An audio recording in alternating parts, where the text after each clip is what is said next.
Meus irmãos e irmãs, como dizia, com a igreja nós iniciamos esse novo tempo litúrgico e também iniciamos um novo ano litúrgico, onde então caracterizados este ano, ou a partir deste domingo, vamos acompanhar as narrativas do evangelista Mateus, que escreve seu evangelho principalmente por volta do ano 80 depois de Cristo, ou seja, o momento em que a comunidade vive a atenção pela segunda e definitiva vinda de Jesus, ou até então se perguntando por que ainda esta segunda vinda de Jesus não aconteceu.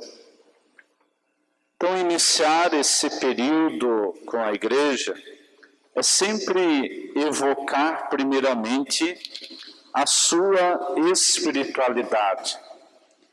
Acho que um ponto de partida é justamente a consciência do nosso momento de fé. O sentido do advento, enquanto raiz, enquanto origem, ele não vai mudar a cada ano. Por isso, a primeira percepção deve ser qual é o nosso estado de fé, qual o momento que estamos vivendo. E a partir deste momento, então, olhar para esta preparação de contemplação da primeira vinda de Jesus, através da memória do seu nascimento, e também, a partir do momento da fé que estamos vivendo, refletir sobre esta espera que nós temos em relação à sua segunda e definitiva vinda.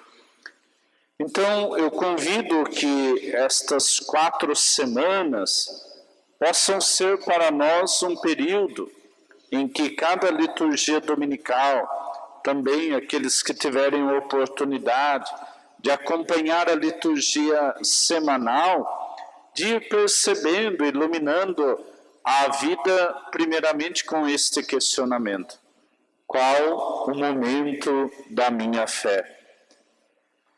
Considerando isso, nós temos na primeira oração que rezamos hoje, logo depois do ato penitencial, a chamada oração do dia, ela apresentou-nos 3 elementos importantes para ajudar-nos a encontrar uma resposta desse momento da nossa fé.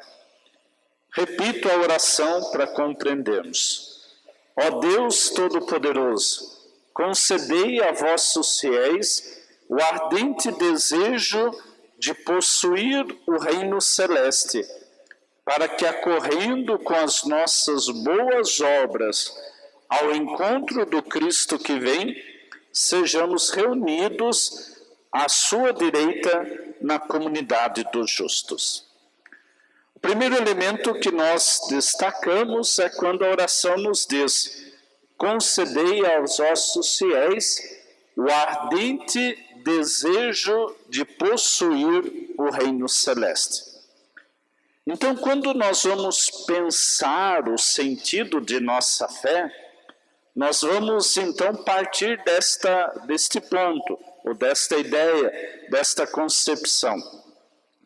A fé que tenho constrói em nós, ou em mim, o desejo justamente de alcançar algo. O que é essencial para a nossa fé? A salvação. Chegar à realidade do céu, que é justamente traduzida aqui como reino celeste, ou seja, aquele lugar, aquilo que nós recitamos ao final do creio na vida eterna.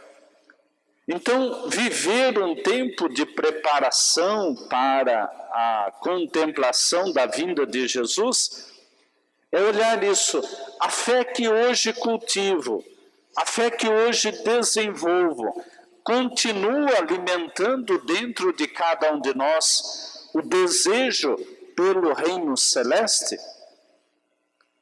Por isso, o segundo elemento que a oração nos traz é fundamental para considerar isso.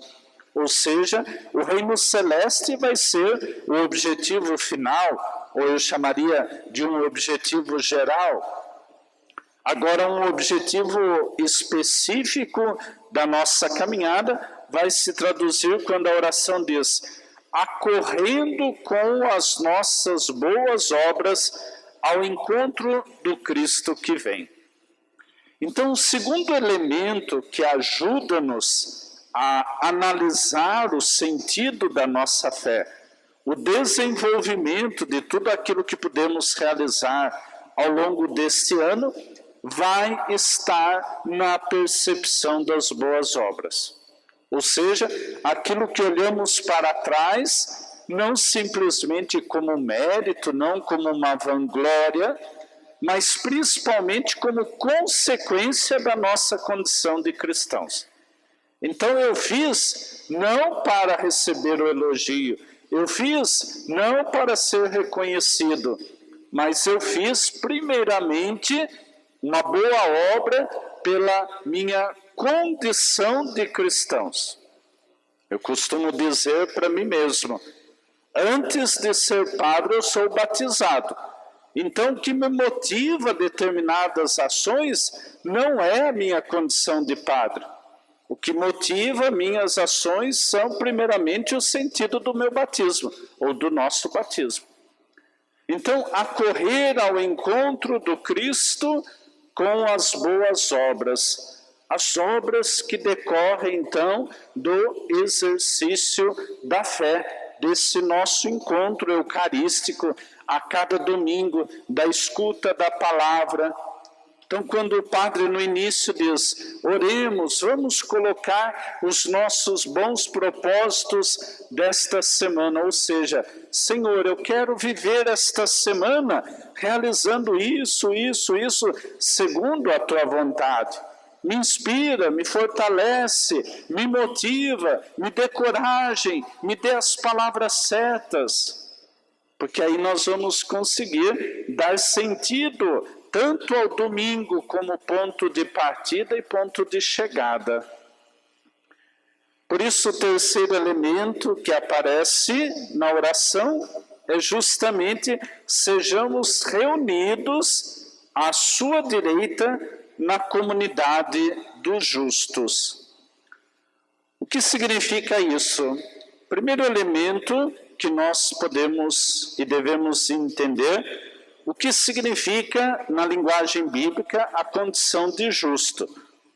No Antigo Testamento, a experiência do justo estava associado àquele que então viveria de acordo com a lei e de acordo com a palavra, chamada de Torá, segundo os propósitos da aliança.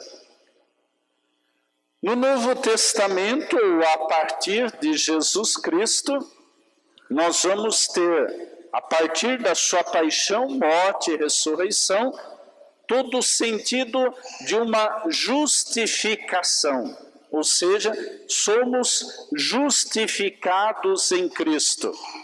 E Cristo, então, nos justifica fazendo todo o trabalho da remissão dos nossos pecados.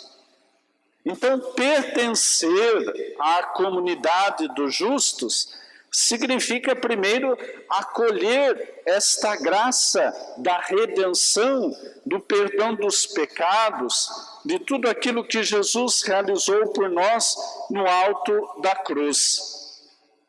Então, quando a gente olha para a cruz, a gente não precisa apenas enxergar algo do passado, mas enxergar justamente ali, quando olhar para a cruz, encontrar a motivação para as boas obras, no sentido de dizer: ali está um ato de redenção, ali então me sinto justificado.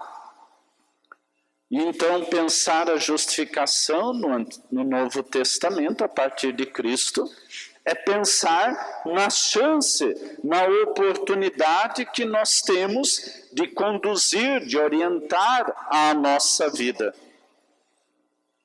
Pertencer à comunidade dos justos não deve ser confundida para nós como pertencer à comunidade dos perfeitos. Só Deus é perfeito. Ah, padre, eu não consigo encontrar motivação para dizer que estou a caminho de uma comunidade dos justos. Por isso nós vamos entender que esta pertença, ou essa busca a pertencer à comunidade dos justos, vai estar justamente nos nossos esforços. E os nossos esforços vão, acima de tudo, nos fazer deparar-se com os nossos limites. Mas só peca justamente quem tenta. Então, caríssimos, o exercício de superação vai cada vez mais nos colocar de frente com os nossos limites. E talvez, quando nos colocamos diante dos nossos limites, a gente já pode se auto-excluir e dizer: eu não tenho condições de pertencer à comunidade dos justos. Por isso eu estou falando a diferença entre ser justo e ser perfeito. Nós não estamos em busca exclusivamente de uma perfeição. Nós estamos em busca de uma condição de ser considerado justo. Por isso, quando a gente se esforça para ser justo, necessariamente a gente vai se encontrar com os nossos limites. E se encontrando com os nossos limites, nós acorremos à misericórdia de Deus. Então, viver esse tempo do advento é pensar isso. O que é essa vinda de Jesus? Uma pergunta básica que vou deixar a nós para este tempo do advento está justamente como esses elementos externos, como a condição de cristão, de batizado, como tudo isso constrói a nossa condição ou a nossa identidade cristã. De uma forma mais simples, como todos esses elementos, esse tempo, orienta a nossa conduta cristã.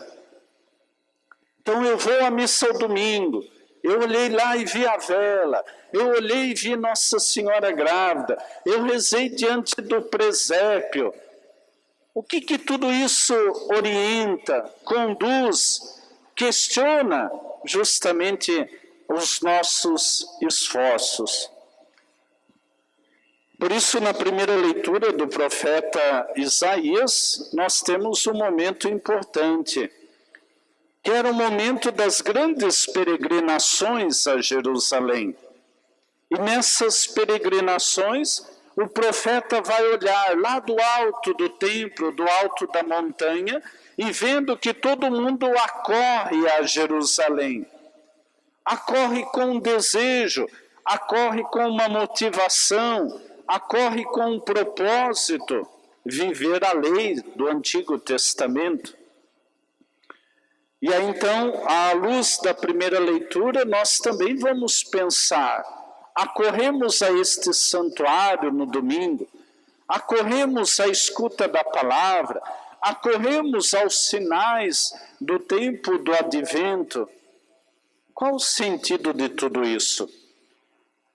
A resposta primeira está no salmo responsorial de hoje. Que alegria quando me disseram, vamos à casa do Senhor. Qual é a motivação que cada um tem para estar aqui nessa manhã? Qual é o sentido de toda esta beleza estrutural, artística, aqui para ajudar-nos a rezar o sentido desta vida de Jesus?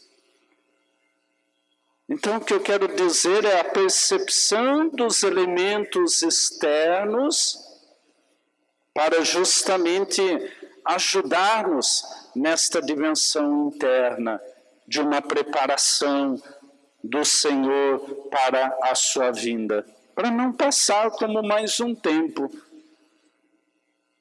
Então, iniciar este caminho é dizer como a alegria me envolve para estar aqui, para cuidar de cada elemento disso, mas cuidar justamente daquilo que somos, pedras vivas, edificantes desta igreja.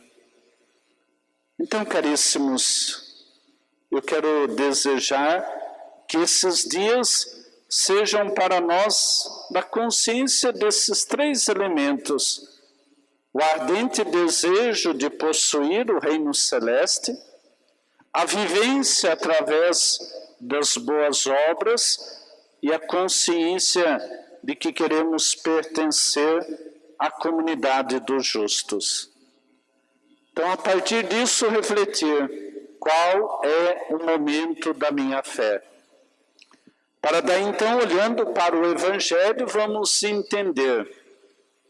Nós ouvimos o capítulo 24 de Mateus. O capítulo 24 e 25 do Evangelho escrito por Mateus nos coloca diante do último discurso de Jesus antes da sua paixão e morte. E ali, então, nós temos três expressões. Primeiro, da figura de Noé. Segundo, das situações agrícolas e cotidianas. E o terceiro, do homem que toma conta da sua casa. Ou seja, viver esse tempo do advento, viver esse tempo de preparação para a vinda do Senhor, vai ajudar-nos, primeiramente, a despertar todo o sentido da vigilância. Na figura de Noé, a passagem nos orientou que eles não estavam preparados, atentos a toda a situação do dilúvio. Então, olhar para esses sinais todos é justamente pedir ao Senhor esta graça, a graça de estarmos atentos, a graça de estarmos vigilantes. Por isso, na segunda atitude, o segundo exemplo que demonstra as atitudes do cotidiano, ficar preparado. Para a gente não lembrar que é Natal lá no dia 24, ou preparação para o Natal lá no dia 24. E o terceiro exemplo vai ajudar-nos, acima de tudo, neste homem que estava ou que deveria estar vigilante, pensar toda a nossa condição de cristãos ativos. Ou seja, estamos fazendo algo, estamos desenvolvendo algo, principalmente para que a vinda de Jesus seja percebida não só como um acontecimento do passado, mas, acima de tudo, em cada um de nós. Eu acho que posso concluir lembrando os Atos dos Apóstolos. As primeiras comunidades cristãs se desenvolvem através das boas obras. E as pessoas, como nos narra o próprio Ato dos Apóstolos, os cristãos eram reconhecidos pelo amor que praticavam. Então eu diria, viver o tempo do advento é justamente dar a nós essa mesma condição. Ou seja, o nascimento de Jesus, construído, realizado, vivido, experimentado dentro de nós, dará a condição para que outros, olhando para nós, vão poder dizer: ali de fato eu enxergo um cristão. Ali de fato eu enxergo alguém do qual Jesus nasceu. Que o Espírito Santo nos conduza nessas 4 semanas com este ideal. Um bom tempo do advento a todos nós.